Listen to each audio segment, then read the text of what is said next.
Assalamualaikum warahmatullahi wabarakatuh. Jumpa lagi sama Umi Elena. Alhamdulillah hari ini Umi sedang berada di studionya The Truth TV channel.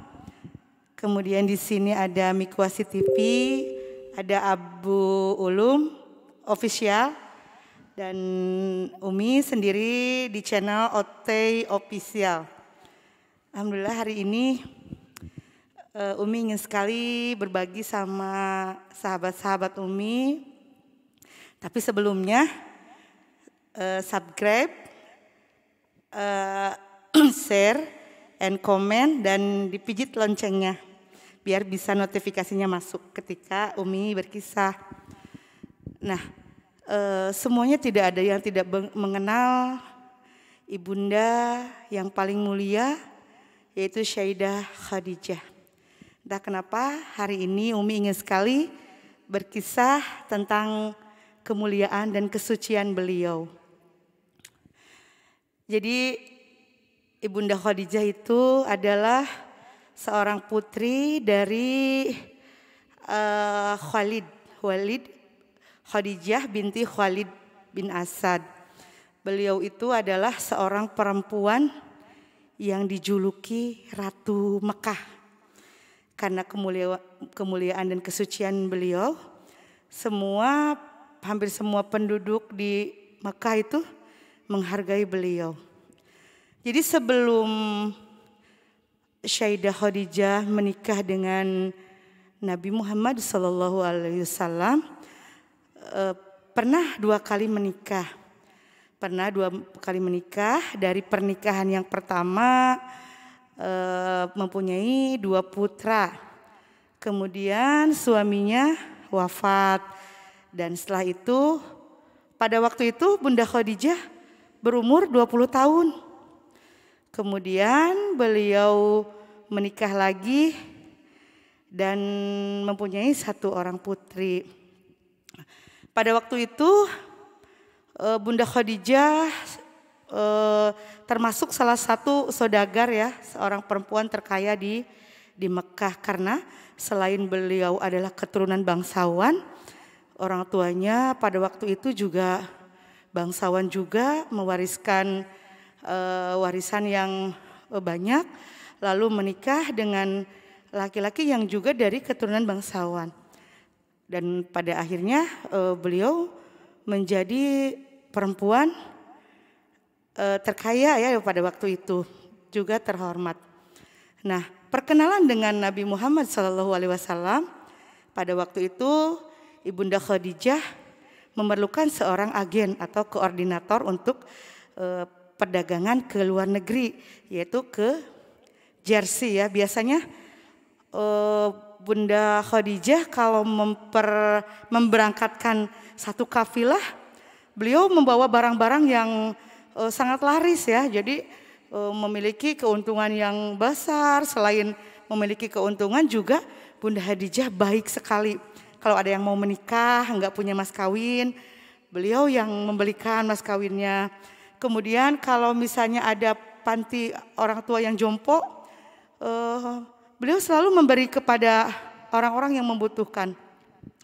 Bahkan orang-orang yang bekerja sama dengan Bunda Khadijah itu banyak sekali diuntungkan. Sangat berterima kasih kepada Bunda Khadijah karena budinya yang luhur dan dia baik hati, peka terhadap sesama.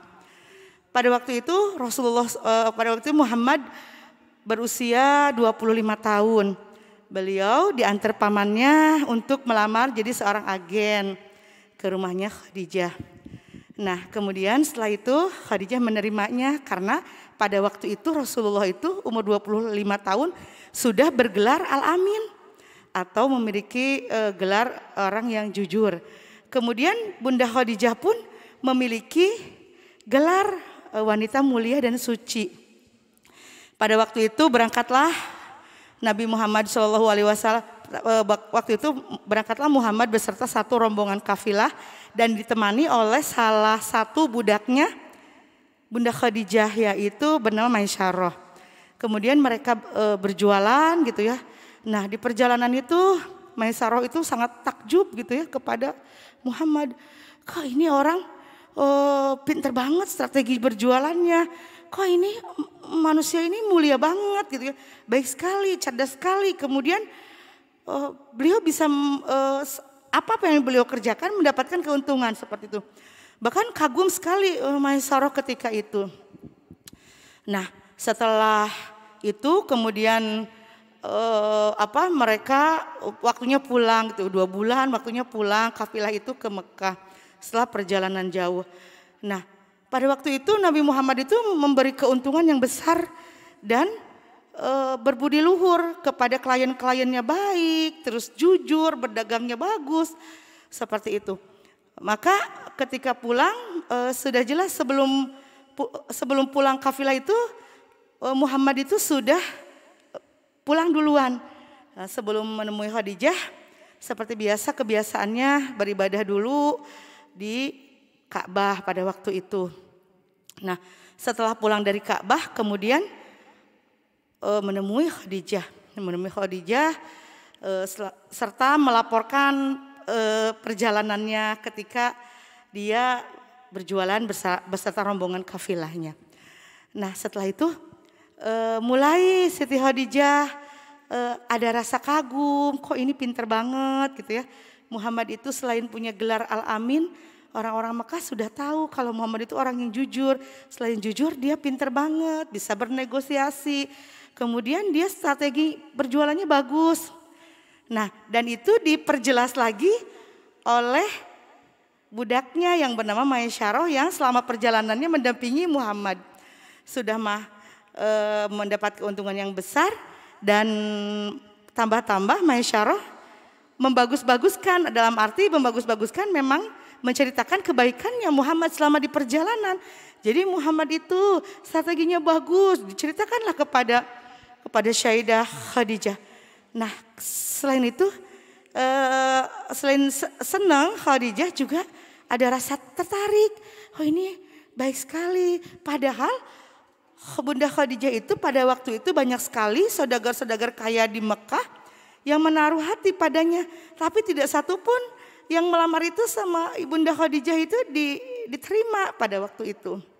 Nah, setelah pulang Rasulullah Nabi Muhammad itu ke rumahnya pada waktu itu bersama paman-pamannya. Kemudian setelah itu ada timbul rasa senang kepada Muhammad gitu ya.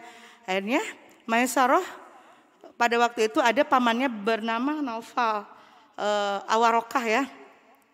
Lalu kata pamannya, kenapa kamu gak biasanya Maisarah menceritakan kebaikan-kebaikan seseorang, padahal kalian biasanya nggak pernah selain menceritakan tentang untung dan rugi. Kok ini kamu malah menceritakan tentang kebaikan seseorang gitu ya. Nah, karena Maisarah sering menceritakan kebaikan, akhirnya ada rasa suka gitu, ada rasa ini Muhammad gitu ya. Jadi ingat terus. Nah, setelah itu akhirnya kepikiran sama Khadijah, mungkinkah dia yang bisa mendampinginya. Nah, Bunda Khadijah menemui sahabat terbaiknya. Padahal pada waktu itu dia jarang sekali ya bertemu sama temannya. Karena Bunda Khadijah juga termasuk perempuan yang sangat sibuk. Nah, beliau menemui temannya yang bernama Nafisah. Kemudian menceritakan perasaannya itu kepada Nafisah. Akhirnya Bunda Khadijah mencurahkan isi hatinya dan Nafisah itu juga ingin membantu. Kalau misalnya itu yang kamu maksud, kenapa kamu tidak menerima saudagar-saudagar yang kaya itu, tapi mereka mencintaiku bukan karena kebaikan akhlakku, tapi mereka mencintaiku karena hartanya kebanyakannya. Tapi ada seorang laki-laki yang dia ingin sekali gitu ya tahu. Terus Nafisah langsung menerka, apakah itu Muhammad? Iya betul, itu adalah Muhammad. Jangan khawatir, nanti biar saya yang sampaikan kepada Muhammad, seperti itu. Lalu keesokan harinya Nafisah itu melancarkan aksinya karena dia menyayangi sahabat terbaiknya. Beliau kemudian mendatangi Ka'bah yang seperti biasa Muhammad melakukannya. Jadi dia Muhammad itu sering tawaf gitu ya, mengelilingi Ka'bah. Nah, karena pada waktu itu Khadijah itu bukan termasuk penyembah Ka'bah, penyembah berhala. Bunda Khadijah itu termasuk penyembah Tuhan Allah waktu itu. Nah, kemudian menyampaikanlah setelah Muhammad pulang dari Ka'bah, disampaikanlah kepada Nafisah, wahai Muhammad, bolehkah aku berbicara sebentar? Oh, boleh.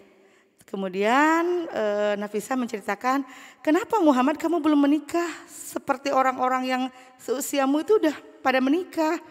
Saya laki-laki miskin yang belum siap katanya. Terus kalau gimana kalau misalnya ada yang siap menikah denganmu? Siapakah itu wahai Nafisah? Khadijah. Muhammad itu langsung kaget. Khadijah, apakah benar dia berkata seperti itu? Apakah ini termasuk lamaran? Iya betul. Akhirnya Nafisah pergi dan Muhammad masih duduk di situ. Kemudian beliau pulang ke rumah dan menceritakan kepada paman-pamannya. Paman-pamannya langsung setuju ya, karena Khadijah itu adalah seorang yang terhormat, sama-sama keturunan Quraisy, Bani Asad gitu ya. Kemudian setelah itu mereka menikah di usianya, Muhammad di usianya 25, Khadijah usianya 40 tahun. Nah, mereka setelah itu menjadi keluarga bahagia tentunya dengan bergelimpangan harta. Dan kita tahu di umurnya 40 tahun Nabi Muhammad dapat wahyu menjadi rasul. Khadijahlah perempuan pertama yang masuk agama Islam. Nah, dan pada akhirnya Khadijah itu menjadi perempuan yang kalau kita tahu kisahnya, bajunya aja pas ketika wafat tinggal 3 gitu. Padahal dia orang kaya raya, orang kaya, bangsawan, terhormat. Tetapi beliau adalah pendamping Rasulullah yang menginfakkan hartanya di jalan Allah demi dakwahnya Rasulullah. Begitu mulianya Bunda tercinta Khadijah binti Khalid, istri Rasulullah yang mulia dan suci. Semoga suatu hari kita bisa berjumpa dengan Ibunda Khadijah. Itu saja mungkin yang Umi sampaikan. Semoga kisah-kisah ini bisa menginspirasi perempuan-perempuan lain yang taat dan patuh, juga yang menjaga kesuciannya dan mulia. Itu saja, semoga bermanfaat. Billahi taufiq wal hidayah. Wassalamualaikum warahmatullahi wabarakatuh.